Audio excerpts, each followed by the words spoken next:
Hello all, James here. Second video of the day. Very rare for me that I post this much, but do bear with me. I'm very happy to say there's great news regarding Syko Stu and everybody who's been following the whole Syko Stu and Rampage Jackson saga, which is basically every wrestling fan who has access to the internet. So a very brief overview, then we'll get to it.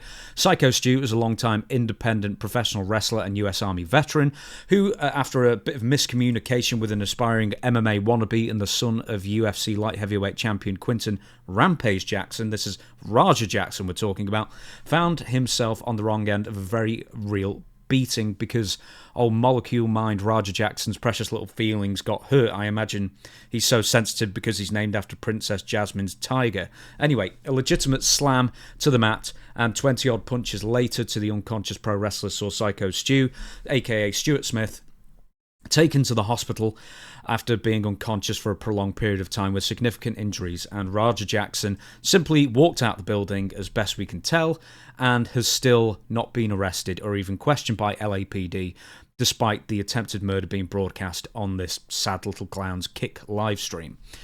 Well, there's some good news, I'm happy to say, and that is Stuart Smith has returned home. It was erroneously reported over a week ago that Stu had returned to his house, but after spending more than a week in hospital in critical care, he is now at home convalescing according to his Facebook post on his Twitter profile. Here it is. This is a post, I don't know if it's his wife or his brother, whoever it is, but I believe it's his wife. Stuart has been released from the hospital and is now home resting. He sustained a serious head injury and was unconscious upon arrival at the ER. His injuries include trauma to both the upper and lower jaws, a laceration to his upper lip, a fracture to the maxilla bone, which unfortunately resulted in the loss of several teeth. He has a long road of recovery ahead, but he remains in good spirits despite everything he has been through. We are deeply grateful for all the love and support we've received during this time. Thank you to everyone who's contributed in any way, whether through monetary donations, food, flowers, or gifts. Your kindness means more than words can express. From the bottom of my heart, thank you with love and respect. Contessa Patterson, which is his wife, and Stuart Smith, aka Syko Stu. And you can see from the photo, I mean, he's putting a brave face on it, he's in good spirits, but you can see half a mouthful of missing teeth there, which is sort of distorting his smile, I guess, which is terrible to see. There is one more good thing while I'm still on this screen. Syko Stu's GoFundMe has reached the dizzying heights of, at this time I'm recording, so this is 2:52 local time, or September 1st, $216,841 raised. So I know it says 240 goal, but I think GoFundMe just automatically raises the goal, because when we did Dutch Mantel's goals, I think it was originally like 10,000, then it just like auto-upped it continually, I believe. So there you go, some good news, convalescing at home, and all of that I'm sure is going to be going to medical bills and hopefully a good lawyer as well, and if he's got anything left over, or if he wins some money from whoever it is he's going to be suing, if he's going to be suing, of course, that's conjecture on my part, but I hope he does. You know, hopefully that'll go some way to paying off a mortgage as well for him for having to go through that. In full disclosure as well, because I and everybody in the WSI family, I guess, have been talking about the Syko Stu story on the main channel. So this is this channel, Stevie Richards' channel, and Storytime with Dutch Mantel channel. We have assigned a portion of all the revenue that those videos that we have done, those clips we have done, has generated to the GoFundMe as well, and we've already donated several times in the past week, and I think we're into four figures now how much we've donated. So normally it's rude to talk about money, I understand that, but my opinion is, if you're going to be making content that includes a GoFundMe plug or plea, I think it's proper that the content creator also donate to that GoFundMe as well, or you're just simply leeching off the misery. But anyway, that is the main bit of good news, is that Syko Stu, Stuart Pearce, he's a football, I think it is Syko Stuart Pearce, who used to play for England, Stuart Smith is back home, so that's good news there. A long road to recovery, but best wishes to him. Another bit of good news, AJ Manor.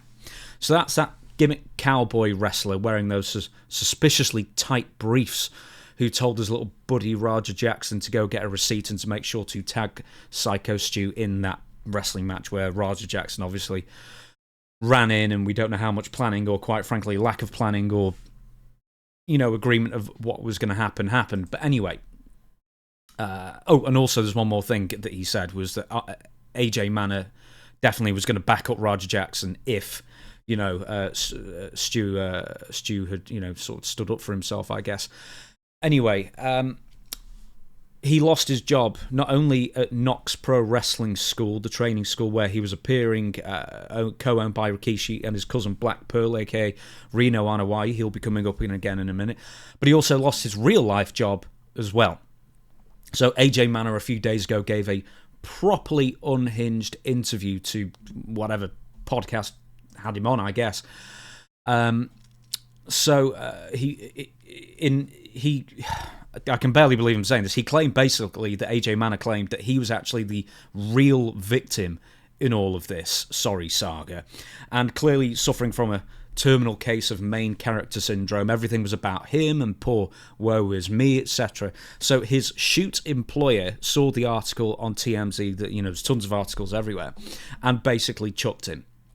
And I figure his now former employer decided it was a bad look for one of their employees to openly encourage violence against an unsuspecting co-worker, which then led to serious injury. AJ Manor also claimed, while yelling constantly and taking off and then putting back on his cowboy hat, that it was indeed he that was set up by management, and once again he's the ultimate victim in this, and he is a scapegoat for management of the wrestling school, and the school co-owner Black Pearl, doing all the spoonerisms and whatnot, should shoulder more of the blame. On this point, Manor might be right, because also on the live kick stream, Black Pearl can be heard saying to Raja, and I'll cut out the swearing, I'll give you basically what he said, that Raja Jackson can get his revenge on Stu in the match. He makes that very clear, and this is the co-owner saying this to Raja Jackson. Black Pearl says it on camera, as clear as day.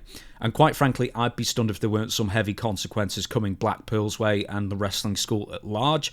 But hey, I'm also stunned that Raja Jackson, as of this recording, hasn't been arrested yet. So, stranger things have apparently happened in this case already. But going back to the prior point, AJ Manor also was telling that to Raja Jackson on that Kick live stream. In far more explicit detail, on camera, he was saying the exact same thing. Hit Stu during the match for real, and if he doesn't like it, I'll back you up. Now, AJ Manor, I'm going to switch the camera again.